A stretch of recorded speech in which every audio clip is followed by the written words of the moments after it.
ตอนแรงโอ้ท้องฟ้าจะเป็นกำลังสิตกดินขึ้นมาย่างโลกเห็นบรรยากาศอย่างให้ทุกท่านได้เบิ่งได้เห็นน้ำเนาะจะเป็นกำลังสิตกตกไปทางนี้เนาะเวียงจันทร์ยามแรงตัวนี้ประมาณ5 โมงปลาย11 นาทีเขตเมืองสีโคตะบองเนาะเขตเศรษฐกิจคนจีนในเวียงจันทร์แต่บ่แม่นเขตเศรษฐกิจพิเศษเลยโอ้นี่รถหลายทางเส้นนี้ตะแรงมาแล้วล่ะไปทางนั้นทางดงนาโซกปากทางไปทางนั้นเดินย่างไปบนทางนั้นเนาะ ขึ้นมาบรรยากาศโอ้ตัวนั้นไฟหุ่งไฟเลยแฮมเอเชียนเจ้าเปิดไฟแล้วตัวนี้หุ่งงามได้ตอนแรงมาตัวนี้เจ้าเปิดไฟหลายแต่ว่าเปิดนี่ก็ได้เสียค่านั่นได้ทุกคนเสียค่าน่ะทำค่าเป็นอย่างเขาเจ้าเอิ้นเป็นอย่างทำเนียมเป็นอย่างประมาณนี้นะโรงแรมตัวใดตึกอยู่เขตนี้ตัวใดสายไฟ LED จะได้เสียเนาะได้เสียค่าให้ทางภาครัฐเพิ่นตัวใดใต้ไฟได้หลายแห้งเสียหลาย ตัวหูหนานนี่ก็ใต้หลายเลยแต่ก็ตอนกลางคืนมาหุ่งกินเทือนนี่เขาเจ้าก็เสียคือกันได้เสียค่าเสียอย่างบ้วนนั้นใต้ละเลย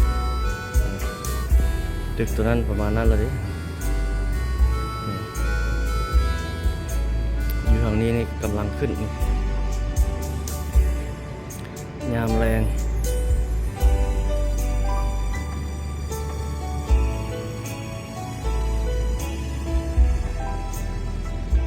ยามแรงเวียงจันทร์บ้านเฮาเขตนี้เขตดงนาโซกเขตนี้เนาะเขตที่ทุกคนกำลังเห็นกำลังเบิ่งอยู่นี่ดงนาโซกแล้วต่อไปก็หนองบึกเขตนี้ดงนาโซกต่อไปก็ปากทางแล้วก็ดงนาทองแล้วก็สอดใส่หนองแต่งพุ่นเลยเขตนี้จะเป็นเขตสนามบินสกลวัดไตเขตนี้เขตบ้านอุโมงค์สังเจียงบ้านอากาศวัดไตน้อยทงไปทางนี้ออกไปทางนั้นอุโมงค์ล่อทางเข้มคลองบ้านหนองปะไนเรียบไปทางนั้นหมดเลยหนองปะไนแล้วก็สีบนเฮืองทุ่งแล้วก็สีไข่เก้าเลี้ยวออกพุ่นเนาะ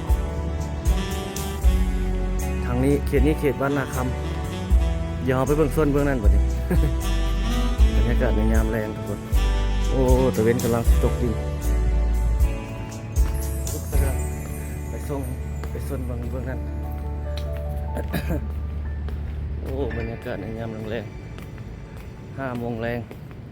โอ้นานตก คิดว่ามันสิตกตะกี้บ่ตกแต่ปิงกล้องแบบนี้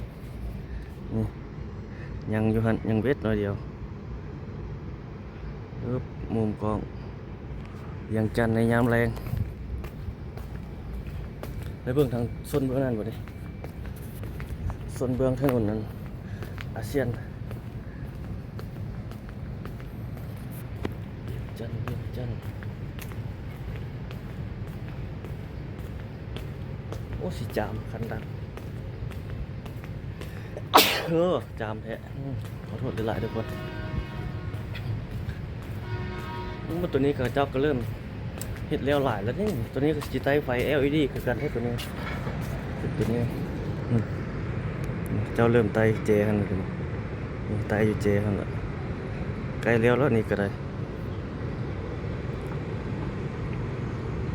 อันนี้เบื้องถนนอาเซียนเต้2นี่เขตบ้านนาคำเขตนี้เขตบ้านนาคำแล้วก็ต่อใส่ขุนตาแล้วก็ต่อใส่บ้านวัดจันทร์ลอดลงไปนั้นทางนี้ก็เขตนี้ไปนี่เขตหนองด้วงเนาะหนองด้วงแล้วก็สีหอมลงไปหายโศกลงไปนั้นพุ่นแหละบ้านเรือนบ้านลงไปนี่คือบรรยากาศในยามแรงทุกคนขึ้นมาทักทายสบายดีตาท่านผู้ชมเจ้าเครื่องเข้ามาหลายนี่เครื่องตกแต่งภายในอยู่นี่มีร้านอันนั้นเด้ร้านปิ้งเป็ดเด้ปิ้งเป็ดกวางโจวปิ้งเป็ดกวางโจวมีร้านคลินิกจีนอีกร้านขายยาของคนจีนหลายอยู่ตามถนนแถวนี้นะ เส้นทางอันนี้สองข้างทางนี่ตั้งแต่เขตนี้ร้อยบมานี่มีธุรกิจห้างร้านกิจการของคนจีนหลายซูเปอร์มาร์เก็ตตัวนี้ก็โอ้เครื่องสินค้าจีนหลายได้นี่ชั้น2ชั้น3ชั้นแนวกินเป็นชั้น2เนาะนี่ถ้าท่านใดอยากเบิ่งแบบอยากกินอาหารจีนนะหรือว่าอันนั้นนะสามารถมาได้ด้วยทุกคนตึกตัวนี้นี่ซูเปอร์มาร์เก็ตเสริมสร้างนี่โอ้อาหารจีนเต็มทางในนะห้อยอันพันอย่างเลย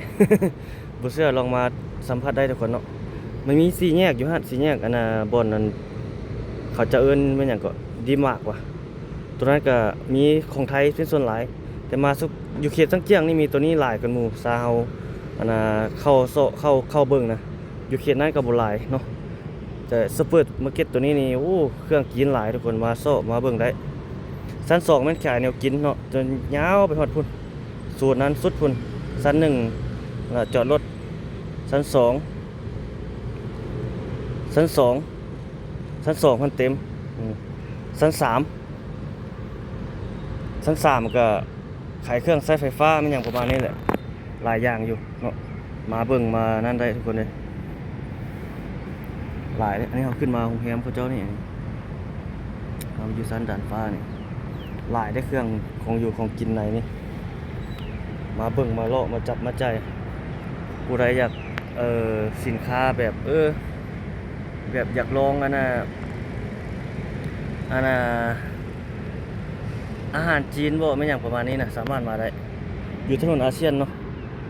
นี่ถนนอาเซียนนี่เป็นโคลาวตัวนี้ถนนอาเซียนอยู่เขตบ้านนาคำอยู่โค้งตัวนี้ออกจากสังเกียงมาทางทิศเหนือเนาะมาประมาณลักหนึ่งก็ตึกสีอันนั้นสีส้มๆนิดนึงเนาะอยู่นี่มาแล้วก็สังเกตบนตึกตัวนั้นเนาะแล้วก็อยู่นี่เลยตัวนี้เข้ามานี่โอ้หลายอาหารการกินนะมาเบิ่งมาจับมาซีมได้นี่บรรยากาศเอาประมาณนี้ได้ทุกคนคลิปนี้นะ ทักทาย 6-7 นาทีเนาะเอาไว้พบกันใหม่เนาะเอาจะอัปเดตอย่างไทยอย่างให้บรรดาท่านได้เบิ่งได้ชมรอครับชมในคลิปวิดีโอถัดไปทุกคนเนาะขอบใจสบายดี